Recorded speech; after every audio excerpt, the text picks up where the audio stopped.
All right, the first week of data is in, and honestly, things are going better than I could have possibly imagined. Except we just found a bug that means that people can't sign up or pay no matter how much they wanted to. In this video, I'm going to break down everything that's happened in our first week of home qualifiers, the data that we've collected, the bug that we found, and what we're going to be doing about it. This is episode 2, the first hiccup. Here's the thing. We've been collecting so much amazing data and there's so many avenues that we can now take it. The customer feedback on the phone has been amazing. People will actually really want this product and this service, but we can't do anything with it.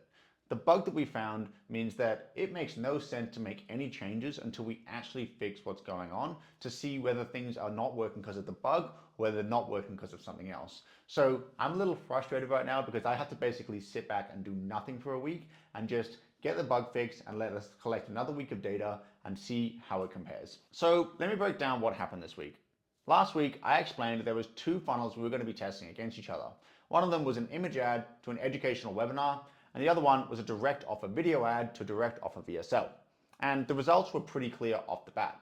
The image ad to the webinar was getting a $15 opt-in, and all of the metrics downstream were way worse than the direct offer VSL. We were getting a $5 opt-in on the direct offer VSL. More people were opting in, more people were watching the VSL, and obviously more people were actually creating accounts, meaning there was a way cheaper cost per account creation. So it was pretty clear to us that the information that we're getting on the front end was actually carrying downstream inside of the funnel, and we just decided to kill the first funnel and then we decided to go all in with the second one. So on the second funnel, we were able to get 70 account signups, and that was coming in at a cost of around $30 to $35. And we were dialing all the leads and having great conversations with all of the leads. We were breaking down the process in a little bit more detail, and people were saying, yeah, this is exactly what I need. Like, I need this help to get into a home. Please help me. I'm really, really keen. So I sent them the links. I told them what to do next and how they would go and sign up. And all of them was just saying, yeah, I'm going to go do it. So we had 70 people create their free account, but we realized that only one person had actually paid and completed the sign up process. And that wasn't even someone that we spoke to on the phone. So I was scratching my head thinking, what is going on? Is it a sales problem? Do I need to create a new VSL? How are we going to get these people to actually sign up? And that's when we found the bug. So I was on the phone with a lead one day that I was breaking down the process. She said, yeah, this sounds great. I'm really interested, but I've already tried to sign up and I keep hitting an error. And I discovered that there was a bug in the software that was actually preventing people from signing up. We were spending thousands of dollars on ads and no one could actually pay and sign up to the platform.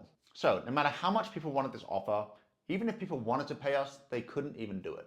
So we had to drop everything and fix this immediately. We had a few people that were kind enough to actually let us know that there were these bugs. But of all the other people that we were speaking to on the phone who were saying, yes, I want to go sign up, what I anticipate happened is they actually went to try to sign up and then they pretty much turned around, hit an error, hit a hard wall and couldn't physically do it. And of course, that's just going to completely break the trust with a cold audience. So I'm trying to reach out to them, sort of seeing if we can do anything, seeing if we can kind of get them back on board. But these people are just ghosting us at this point.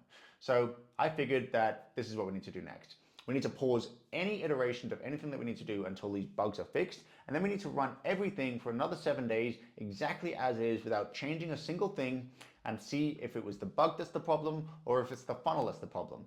And to be honest, this was a little disheartening. I really wanted to implement all these changes and I had to kind of pull back the reins a little bit and implement a little bit of patience right now, because we could actually have a great process. We could have a great converting VSL that just requires a few little touch points on the back end that's going to create a really, really good, cheap cost per acquisition for us, but we don't know whether it's a software or not.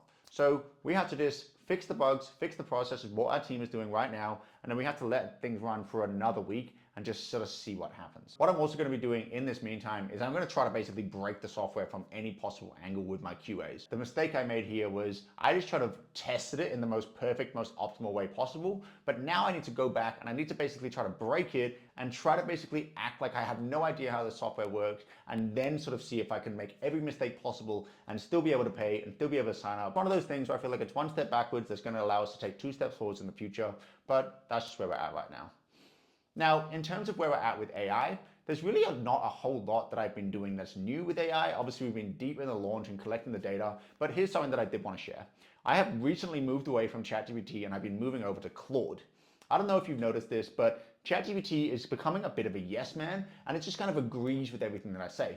And what I have noticed with every single time I'm using ChatGPT is it constantly asking me for the next thing, and it's almost like The same way Instagram or YouTube is designed to keep you on the platform, it feels like ChatGPT is a little bit like that as well, where it's constantly just trying to like keep you going versus actually help you out. When I shifted all my projects across to Claude, I realized that Claude is a bit sassy.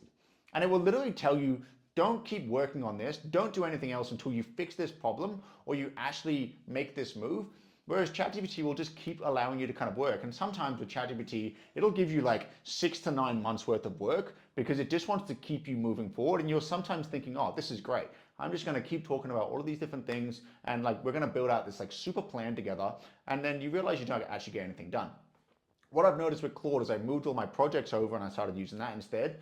It will identify the constraint and it will literally turn around to me and said, go and do it. And if I try to talk to it anymore, it will push back on me hard and pretty much say, dude, there's nothing else that's really important right now unless you get this problem fixed. And every time I try to like continue like maybe talking, which I'm kind of used to doing with ChatGPT, is it doesn't let me. So now that I've actually migrated everything across to Claude, it's been a bit refreshing and I'm actually going to be jumping in this week to Claude Code and seeing how I can figure out some of my dashboards. I've hit a big pain point when it comes to tracking all of this data and I'm going to start seeing if I can just start vibe coding and actually taking it to the next level. Like I said last week, I feel like I've really dialed in the conversation side of AI and like the strategy sort of side of things, and it's 10 times better with Claude, by the way.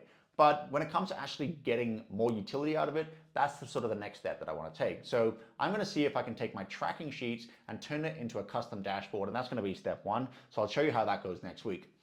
Now, there's one thing that I wanted to mention when it comes to the use of AI that I've noticed a lot with my team. So when my team come to me, I feel like I've thought a lot bigger when it comes to using AI in terms of the problems that I can unlock. And when I break down how I'm using it, they kind of go, oh, wow, that's amazing. I can get so much more done now. And they sort of take my processes and they get a little bit lazy with it. So basically what they end up doing is they start spitballing all this stuff into it and then they just grab whatever it gives them thinking, okay, like this is going to be perfect. And they send it back to me and it's so obviously AI. I'm sure you come up across this problem when you're reading copy or just maybe you're reading a website, you just know that it's been written by AI. And it's something that I think is a really, really important distinction to make. AI is great to help you increase your output and do a lot more stuff, but you have to put that final 20% on it to make sure the work is great quality. Let it do the groundwork and the legwork, but you have to polish it off at the end. The way I'm using it is to really help me, for example, in an email flow. I'm going to have it create the entire flow, all of the different angles. I'm going to get it to give me some copy, and then I'm going to finish it myself, right? Nothing grinds my gears a little bit more than when basically they send me something that's so obviously AI, and I'm like, guys, I could have just done this in 5 minutes myself. You've taken me 2 hours to get this back to me, and it hasn't actually been finalized and polished off by you. So if you're going to be using AI to increase your output, make sure you're putting the final 10 to 20% touch points on it, because that's what's going to take it from AI and robotic work to human quality work. But all it's going to do is he's going to allow you to 10x the output while you still have the quality. There's no point increasing your output by 10x if the final product feels really robotic and just AI. Like AI is designed to do the first draft and do a lot more of them, but you should always complete the final product. Now, the personal lessons that I've found this week. The first one is just take action. Guys, I have realized that I have been such an overthinker in past projects. I have wanted to have the perfect business plan, the perfect strategy. I wanted to know how all of the pieces fit in together, but I've realized how much that hasn't been serving me. What you need to be doing, and what I need to be doing more, which I'm doing right now, is just taking action and letting everything else figure itself out. Because action creates action items. When you basically just get things going, it creates either problems or it creates wins and it creates the next action item, right? So sometimes it's better to just begin. For example, those 2 funnels, I could have just spent weeks working out, oh, which one should I do? But I decided to launch both of them. I killed one inside of a week because I have data that's actually going to help me work on it. The second component of this is volume. The action is going to be the first thing to get this thing moving. It's going to get you forward momentum and actually start progressing you towards whatever it is you're trying to do. But when you actually amplify that with volume, that is so much more helpful. I'm going to use the funnel as the exact same example, right? I'm going to take action by just launching a funnel. Even though we had bugs in the software, we could have spent months more trying to like work out everything else, but we figured, hey, let's just launch this and figure this out, right? But the volume of the funnel, let that like allow us to kind of like see which is going to work better against each other. So whatever it is you're doing, whether it's content, whether it's emails, whatever you're trying to do, just do more of it and you're going to get feedback a lot faster that's going to allow you to perfect it even sooner.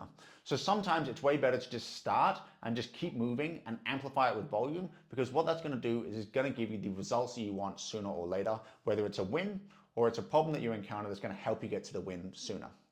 And the second thing is just a quick mindset shift I noticed that I had in the last week or two. I realized that I've just leveled up and I'm expanding and I'm becoming better as a person because everything around me has gotten exponentially harder. The problems that I'm solving in business are harder.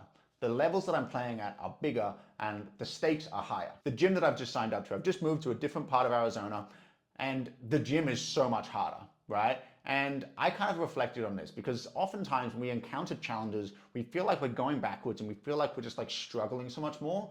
But what I've realized is that it's actually you getting into another level. You've actually stepped up to a better version of yourself. And of course, the challenges are going to be bigger because the bigger the challenge, the bigger the payoff. So if you're maybe struggling or hitting a challenge or hitting a roadblock right now, understand that it's because you've leveled up. It's because you've already conquered the previous challenges that you found challenging, but they no longer become challenging. I believe that the universe or God is going to put you in a higher arena that's going to give you a bigger challenge. So if you're struggling with something, just know that that's probably where you're at right now. You've probably just leveled up and you're kind of the smallest person in the room. You always want to be that smallest person, the poorest person, the weakest person in the gym. And that is going to allow you to continue just to grow and just expand yourself over and over and over again. It always feels hard because you're always leveling up. And that's kind of the point. Okay, that's it for episode 2. Right now, our team are working super hard to get these bugs fixed and make sure the platform is flawless. I'm going to be diving in and seeing if I can break it in the worst way possible. And then once we are super confident that everyone can sign up and it's flawless, then we're going to relaunch and see what happens then. So hopefully we're going to be able to get some data and I can share that with you next week. So I'll see you there.